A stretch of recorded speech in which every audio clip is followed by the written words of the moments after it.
sampaikan kemarin ya, PR. Nah, gimana? Sudah merenungkan belum semalaman? Ya, belum ya? Atau tadi malam karena capek nian ya, langsung pulang tidur baik. Nah, jadi semalam Bante ada kasih PR bahwa bagaimana kita merenungkan ya, bagaimana kita merenungkan tujuan kita berbuat baik itu untuk apa. Nah sekarang banyak sekali ya umat Buddha selalu berpikir, terutama ini mungkin zaman Papa Mama Bante ya, mereka rata-rata berpikir, nggak usahlah ke wihara, ya kan? Waktu zaman belum COVID ya, sekarang juga sama. Selalu kalau ditanya, ayo ke wihara, enggak masih COVID. Tapi kalau ke mall, ke bioskop bisa ya. Kalau pergi makan-makan itu bisa, ini di Jakarta. Tapi kalau disuruh ayo ke wihara, enggak masih COVID. Tapi kalau pergi ke mall, update status Instagram, TikTok itu ada semua ya. Itu heran ya. Nah jadi sekarang kenapa begitu? Karena pola pikir yang keliru ya. Pola pikir selalu salah bahwa enggak apa-apa, agama Buddha itu aku jadi orang baik sudah cukup. Betul enggak? Betul enggak? Saya jadi orang baik sudah cukup, enggak perlu ke wihara. Kira-kira benar enggak pemikiran ini? Nah, kalau di rumah katanya enggak bisa dengar dharma yang lebih, ya kan? Ada lagi enggak yang lain? Kenapa ya? Kalau misalnya kok mesti di istilahnya di rumah aja. Maksudnya dalam hal ini adalah zaman sebelum COVID ya. Kalau sekarang ya oke lah kita di rumah aja. Tapi kalau misalnya zaman normal, kan biasanya malas kan kalau ke wihara. Kenapa enggak? Pokoknya Bante berbuat baik aja. Ya kan? Umat Buddha itu berbuat baik aja. Cukup. Jangan bikin salah sama orang. Betul enggak sih? Hah? Enggak 100% benar. Kenapa?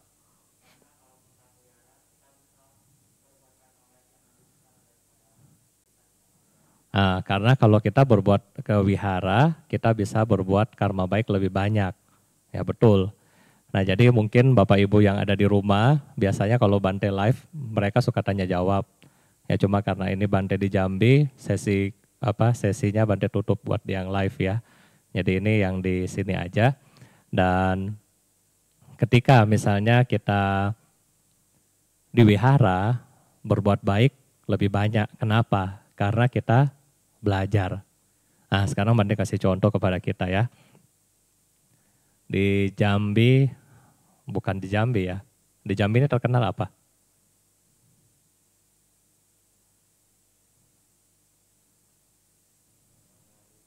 Batanghari ya. Misalnya misalnya gini, ketika kita misalnya belajar bikin kue. Nah ini contoh bikin kue belajar. Bikin pempek dah ya, bikin pempek. Tapi pempek harusnya di Palembang ya, pabrik kapal selam paling besar di dunia. Jadi misalnya kita belajar bikin pempek. Nah, kalau kita belajar sendiri, kita belajar sendiri, kita bikin pempek sendiri. Nggak ada guru yang ngajarin Anda bikin pempek. Ya, pokoknya Anda cuma pergi restoran lihat, oh pempek itu ada ikan, rasa ikan, ada cuko, terus ada apa lagi? Telur ya. Oh ini pempek. Kemudian Anda pergi ke pasar sendiri, beli terigu sendiri, beli telur sendiri, beli ikan sendiri. Terus Anda bikin sendiri. Kira-kira lama nggak jadinya? Ini belum pernah belajar. Hah? Lama. Sudah lama jadinya, enak nggak rasanya? Hah? Nggak sempurna ya, mungkin pas goreng hancur atau gimana ya, Bante nggak tahu. Apalagi? Rasanya juga mungkin nggak enak ya. Mungkin cukanya terlalu manis atau terlalu asam, terlalu pedas, kita nggak tahu. Beda nggak kalau misalnya kita barang yang sama, kita beli barang yang sama, tetapi di depan kita ini ada guru yang ngajar. Beda nggak? Beda. Lebih cepat mana? Kita lebih pintar, lebih cepat mana? Ada gurunya atau enggak? Ada gurunya. Ya sama. Berarti sama dengan ketika kita mau berbuat baik. Kalau kita nggak pernah belajar cara berbuat baik, maka susah untuk mendapatkan jasa kebajikannya. Kenapa? Kayak kita bikin pempek, kita nggak pernah belajar, kita nggak tahu. Jadi caranya gimana? Nggak tahu caranya. Pokoknya berbuat baik, ya udah berbuat baik aja. Contoh yang paling serius adalah ketika orang-orang berbuat baik, misalnya wihara butuh pintu, kemudian siapa yang sumbang, nanti namanya ditulis di pintu. Contoh, ya kan? Ketika orang yang tidak mengerti dhamma, dia juga sumbang. Oh, ada wihara sumbang ini ya, pintu. Saya juga mau dana pintu, tulis nama saya besar-besar ya di pintu. Tetapi yang aneh nggak ada yang kalau mau dana di kloset ya. Betul enggak? Nggak mau, masa nama saya ditulis di itu kloset Bante. Nah, ketika mereka tidak memahami dhamma, ketika mereka misalnya tulis di sini pintu sebelah sini ya, tulis nama saya misalnya, kemudian satu saat tidak kekal kan, anicca, ciong sama pengurus wihara, atau mungkin sama bantenya dia marah, dia ciong, bisa enggak terjadi? Bisonian ya. Apa yang terjadi? Kalau orang yang tidak mengerti dhamma, dia akan merasa apa? Marah, kecewa, terus ngomong kemana-mana kan, itu saya sumbang itu pintu di sana loh, masa sekarang begini sama saya, betul enggak? Betul kan? Ini kalau enggak belajar, apalagi kalau lebih parah, aduh Bante, itu pintunya baru deh dana sebulan lalu, udah daripada saya kesel sama Bante, ambil aja bawa pulang tuh pintu. Ini apakah ketika dia berdana itu berbuat baik? Berbuat baik enggak? Enggak, saat dia berdana, saat dia kasih pintu, berbuat baik enggak? Berbuat baik, tetapi kenapa sampai dia bawa pulang lagi itu pintu? Atau ungkit-ungkit itu pintu aku? Karena apa? Tidak mengerti dhamma, karena dia nggak memahami dhamma, karena dia masih melekat dengan apa yang dia kasih. Beda enggak kalau misalnya Bapak Ibu sudah belajar dhamma. Pokoknya kalau saya berbuat baik, ya kan, saya sudah berbuat baik, ya sudah. Saya enggak mau melekat sama itu lagi. Beda enggak? Plong mana? Masih ingat pintu dia atau sudah tidak ingat pintu dia? Ya, sudah nggak ingat. Pokoknya saya sudah kasih, sudah sumbang, ya selesai. Iya kan? Beda enggak hasilnya? Beda enggak di batin? Beda. Nah, sekarang Bante kasih contoh, ini lebih banyak ke emak-emak sekarang ya. Ketika emak-emak, mama-mama ya, berdana makanan. Memang kan paling banyak yang dana makanan emak-emak kan, karena cowok-cowok jarang masak. Ketika ibu-ibu ini dana makanan, kemudian sudah bangun misalnya pagi-pagi jam 4, ya kan, sudah masak, terus sudah semangat dari rumah ya kan, sudah semangat dari rumah. Asik hari ini ada Bante 4, kita mau dana. Nah kemudian Anda sudah datang ke wihara, sudah sampai di wihara, sudah berdana, Anda bahagia. Anda pas kasih ke Bante, Anda bahagia. Bahagia kan? Ketika Bante terima dana Anda. Masalahnya satu. Makanan yang Anda masak susanian, nggak dimakan sama Bante. Ambil pun tidak. Perasaan Anda gimana? Hah? Agak-agak kecewa. Sudah gak ada agak lagi. Pilihnya cuma 2, kecewa apa tidak gitu ya. Hah? Kecewa. Aneh, katanya sudah belajar masih kecewa ya. Ya itu ya. Kenapa masih kecewa? Karena masih belajarnya kurang. Ya itu adalah sesuatu yang real, iya kan?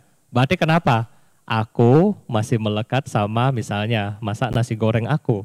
Kok Bante nggak ambil nasi goreng saya? Betul nggak? Kita masih melekat sama itu. Anda bayangkan orang yang belum pernah ke wihara. Mereka yang tidak tahu cara berbuat baik dan mereka melakukan ini setiap hari. Kalau berdana mesti ada fotonya ya. Foto pegang beras, action sama pemulung. Foto, masukin TikTok. Atau update status di IG, begitu kan? Itu yang terjadi. Kenapa? Karena mereka belum memahami Dhamma. Padahal kalau kita sudah kasih, apakah harus difoto? Hah? Harus nggak difoto? Tidak. Begitu kita sudah punya niat kasih, selesai. Itu sudah pahala buat kita. Ini yang pertama.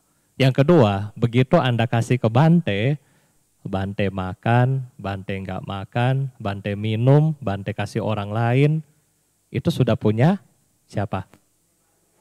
Punya Bante, jadi nggak boleh kecewa lagi ya. Kenapa harus seperti itu? Di dalam Anguttara Nikaya, ya. Jadi di dalam Anguttara Nikaya, kita kan berbuat baik nih sekarang. Mau ndak jasa pahala kalian itu sempurna? Mau kan? Nah jadi kalau jasa kebajikannya ini sempurna, berarti hokinya lebih sempurna. Kalau bilang hoki langsung dari ngantuk langsung buka mata. Hokinya lebih sempurna kenapa? Harus memiliki syarat. Nah, syarat ini adalah 3 dari Anda, 3 dari penerima. Jadi ketika Anda mau berbuat baik, Anda cari syaratnya 6 syarat ya. 3 dari Anda, 3 dari penerima, siapapun penerimanya.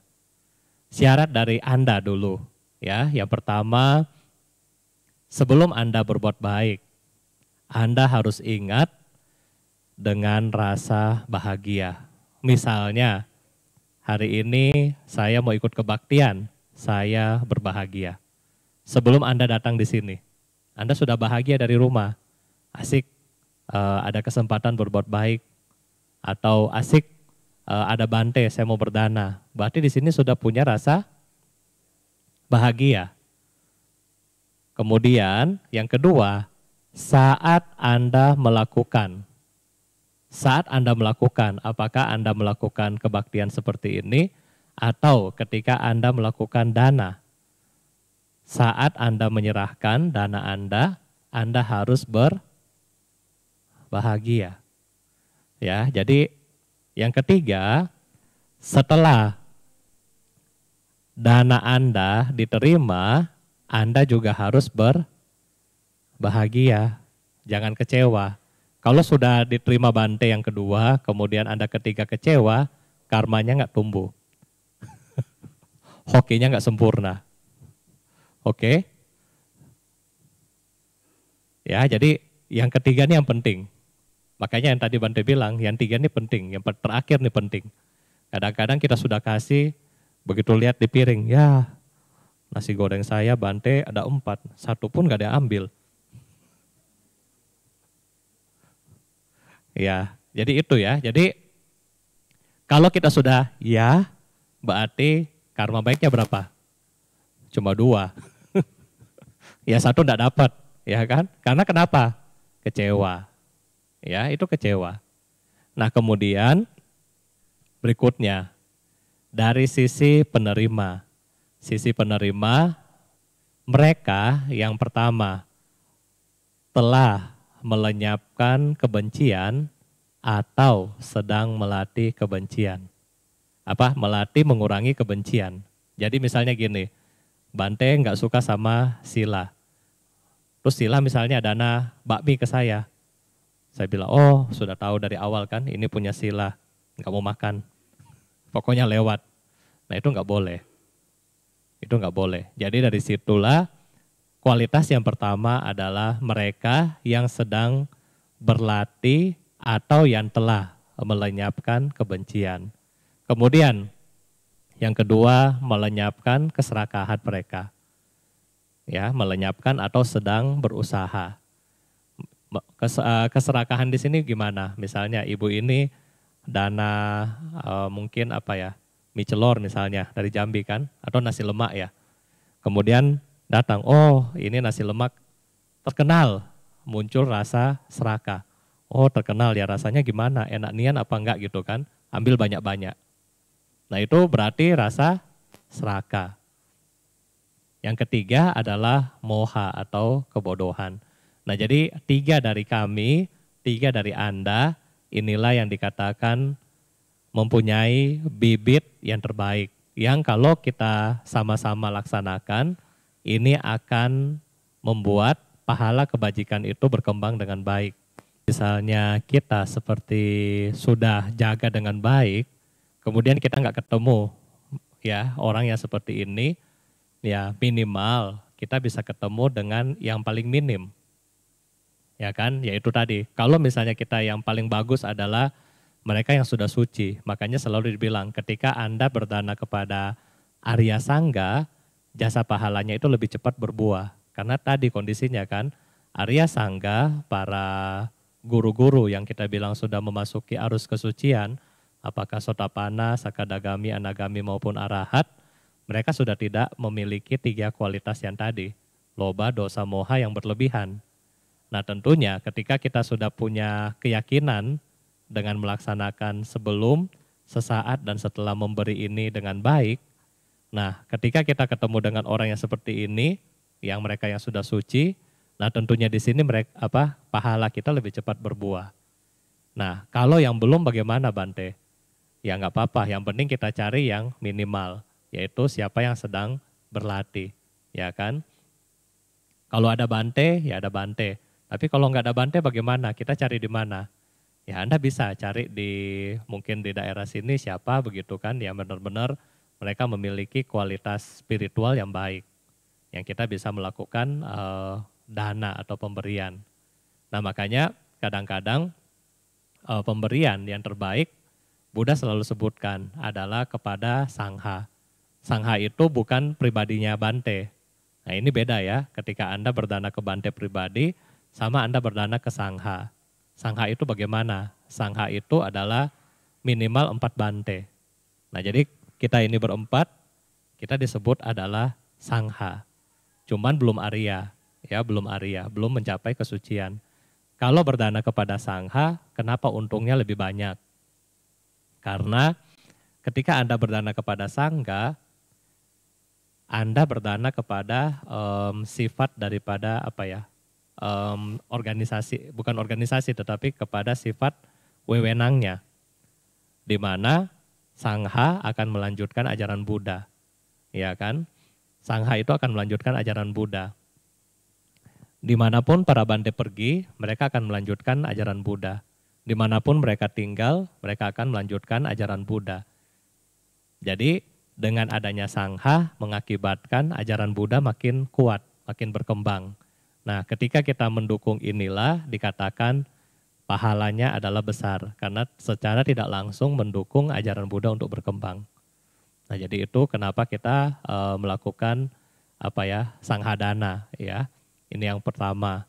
Yang kedua, ketika Bapak Ibu dalam contoh adalah berdana makanan.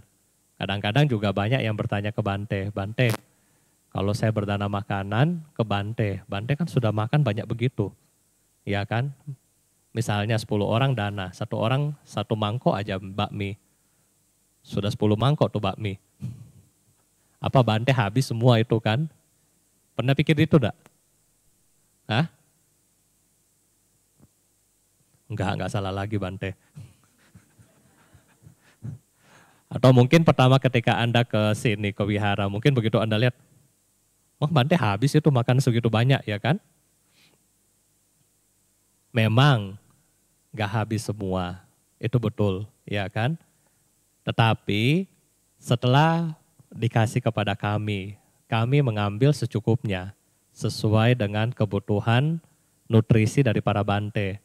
Ada yang sakit gula, tentunya menghindari gula. Ada yang asam urat menghindari sayur. Ada yang kolesterol menghindari daging. Iya dong, sudah tahu kolesterol, terus dimakan lagi. Tentunya kan dihindari kan.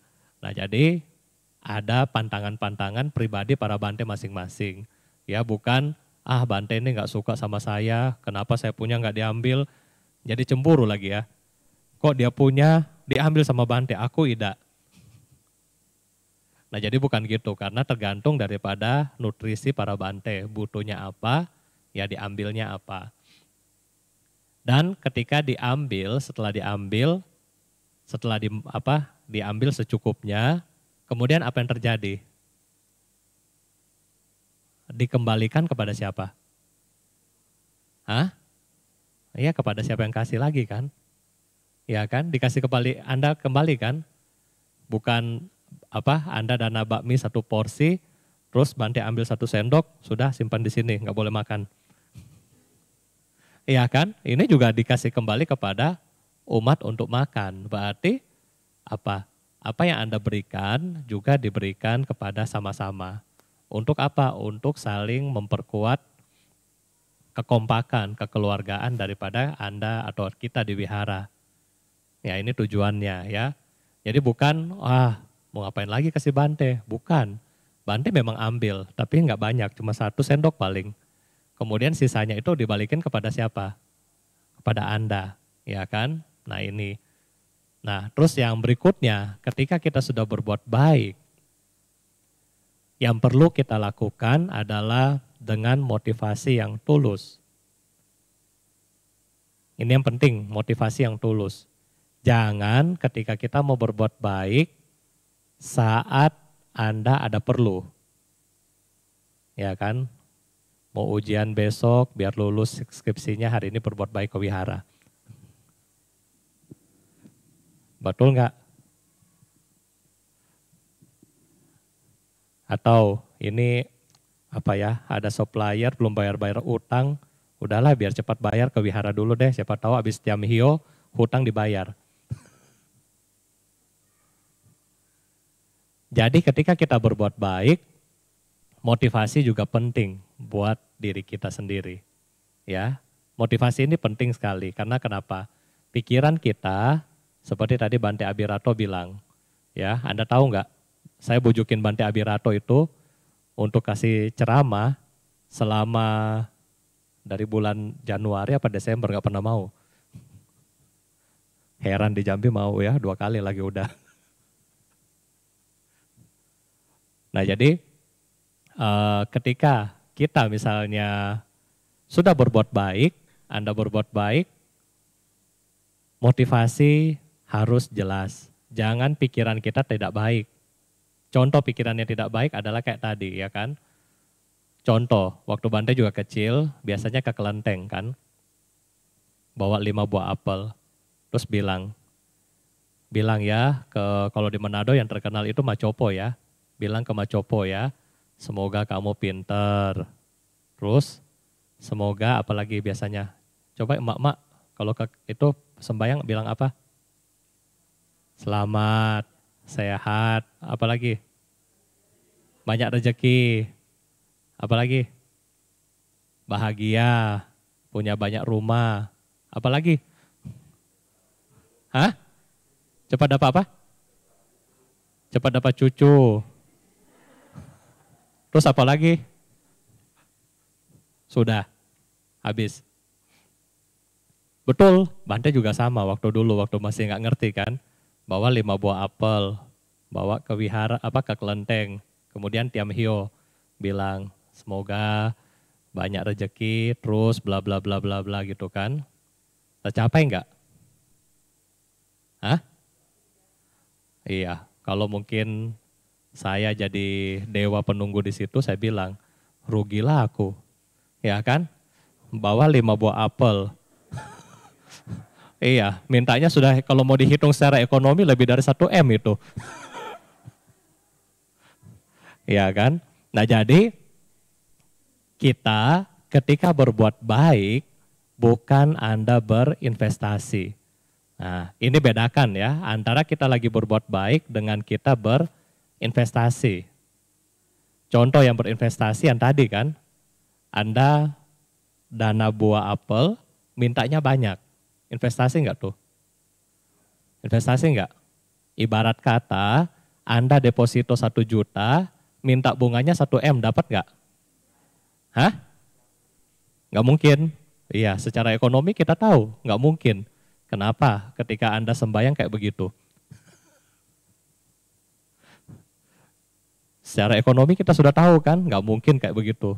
Tapi kenapa ketika kita sembahyang kok serakahnya banyak banget? Nah jadi ini ya, ketika kita berbuat baik, hindari motivasi, keinginan yang sifatnya investasi.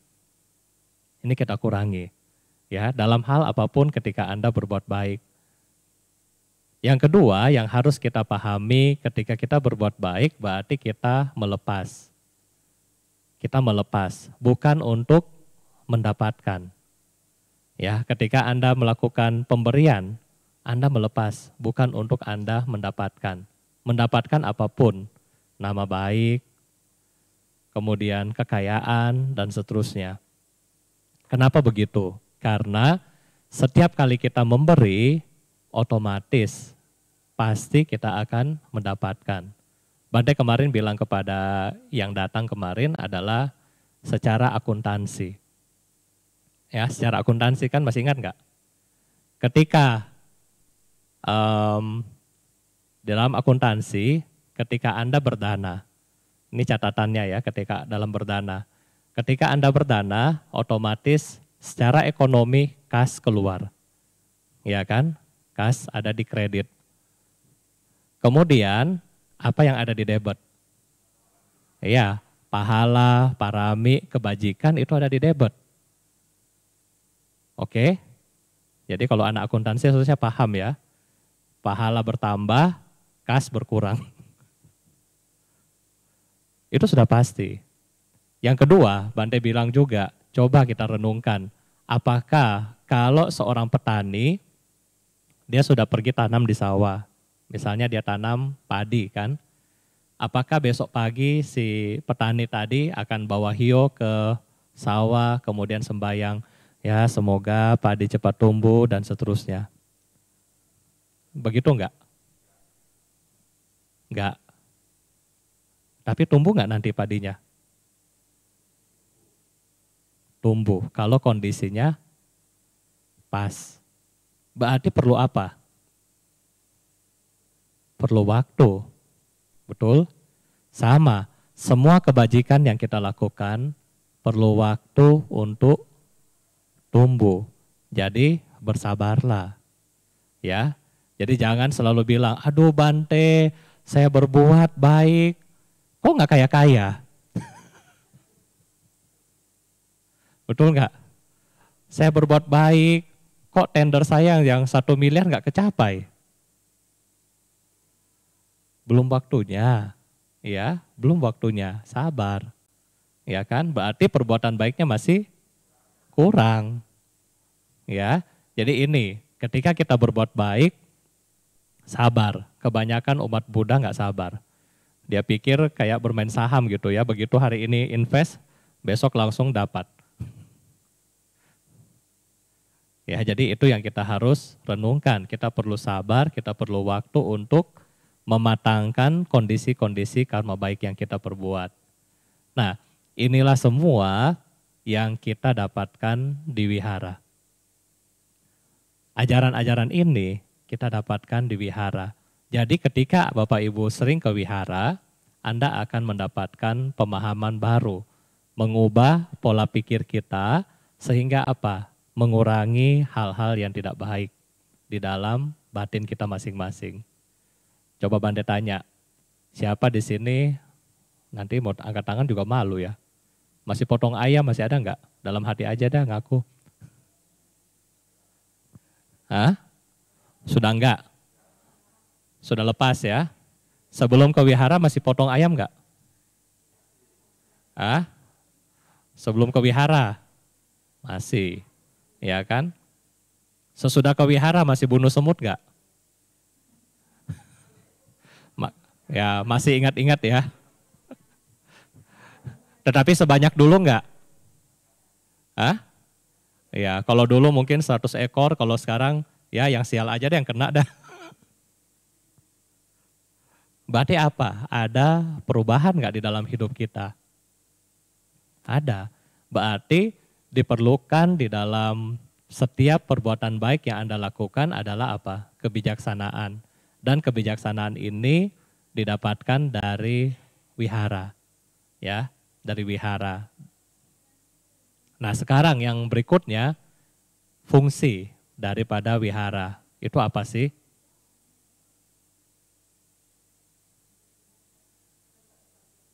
Tempat kebaktian, apalagi tempat berdana, menanam jasa kebajikan, tempat berbuat baik. Bapak-bapak di sebelah, bapak-bapak meditasi.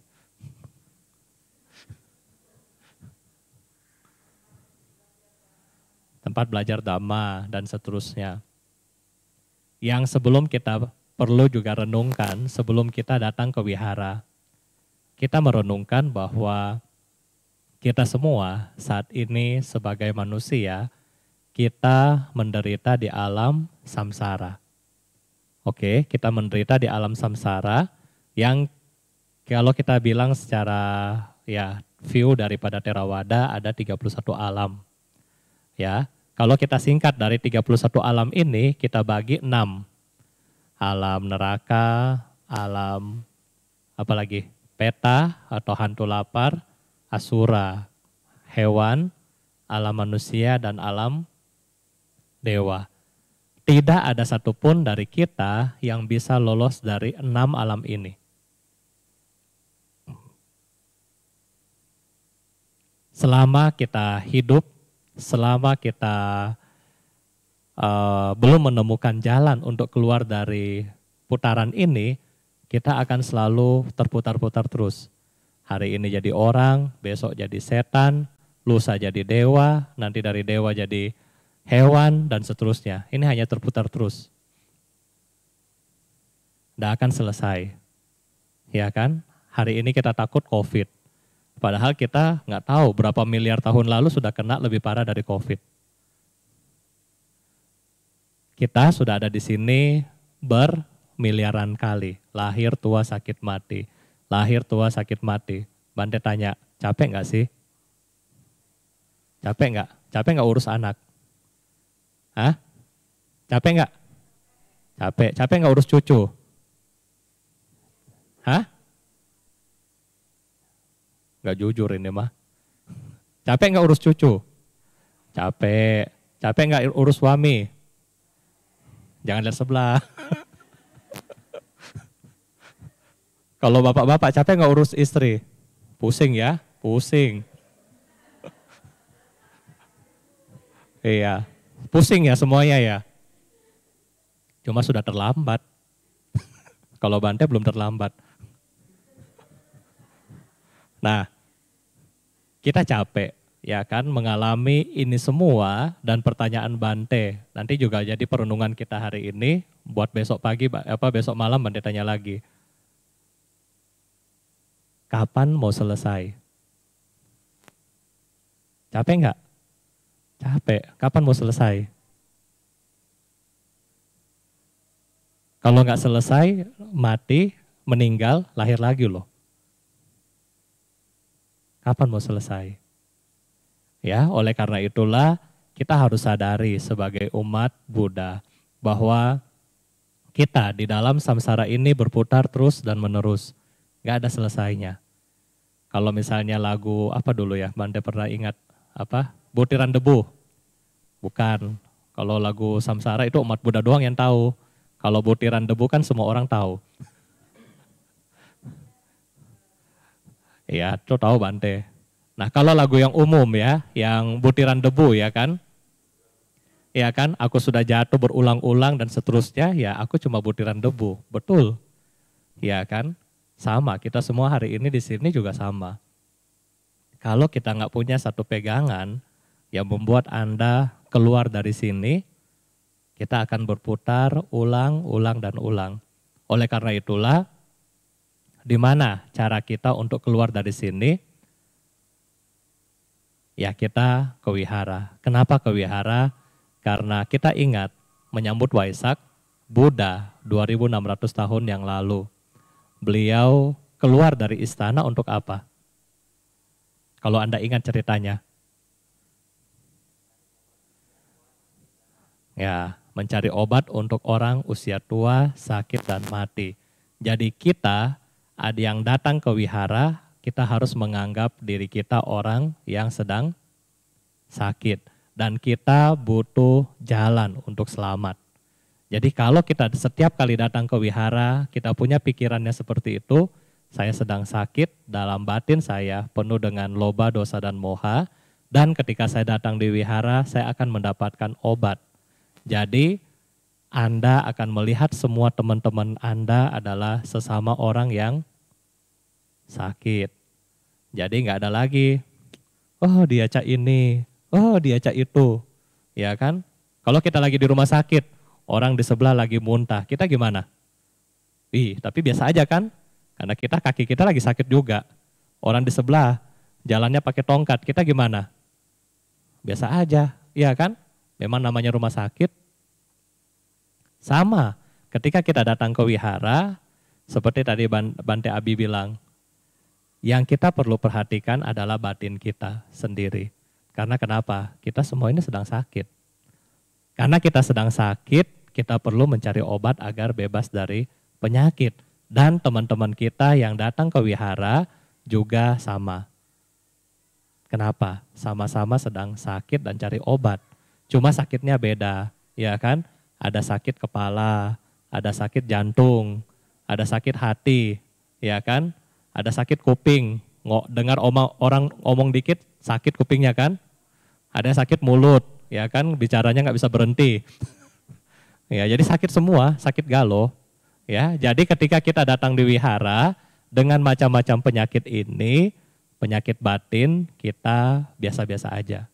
Ya, biasa-biasa aja. Karena harus kita tahu bahwa kita sakit dan kita butuh obat.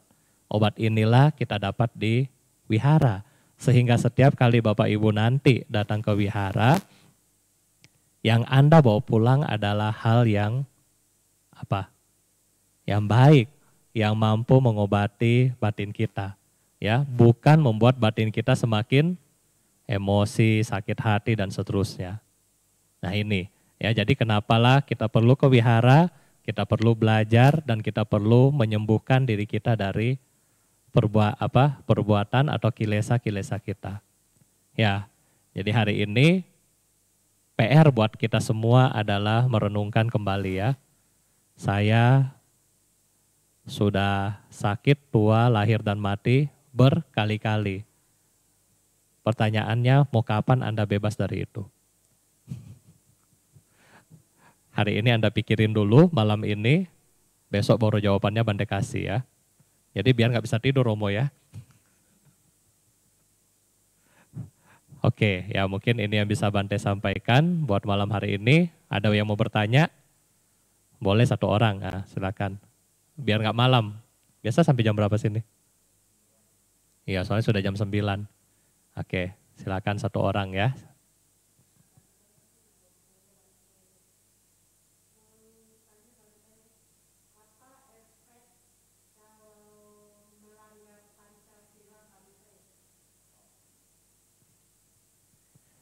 Ya, jadi apa efek kalau melanggar Pancasila?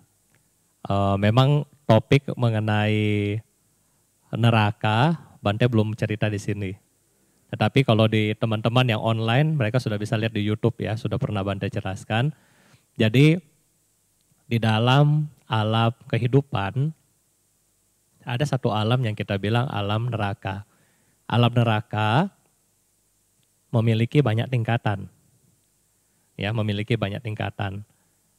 Beberapa tingkatan, setiap tingkatan ada efeknya, sebabnya. Misalnya kita suka membunuh hewan, lahir di neraka yang ini. Dan siksaannya juga ada, beda-beda tiap siksaan ya. Dan itu sampai paling bawah. Nah, 5 sila mencegah kita untuk lahir di alam ini. Kenapa? Setiap sila yang kita langgar, akan membawa dampak yang negatif di dalam batin kita. Dan dampak negatif ini akan membawa Anda lahir di alam neraka. Setiap keburukan yang kita buat, nggak ada orang yang tahu. Tetapi yang tahu siapa? Diri sendiri. Oleh karena itulah, kenapa kadang-kadang orang meninggal itu susah. Kenapa? Dia ingat dosa dia banyak. Ya kan? Dia ingat dosa dia ini banyak. Sehingga dia takut sendiri. Nah, dosa-dosa ini yang akan membuat mereka lahir di alam menderita. Karena dia yang tahu sendiri dosanya. Ya kan? Ketika kita berbuat salah, kita berbuat buruk, siapa yang suruh? Ada nggak yang suruh? Oh, Bante suruh, saya pukul kecoa, ada nggak? Atau orang tua kita suruh kita berbuat salah, ada nggak? Nggak ada. Terus siapa yang suruh?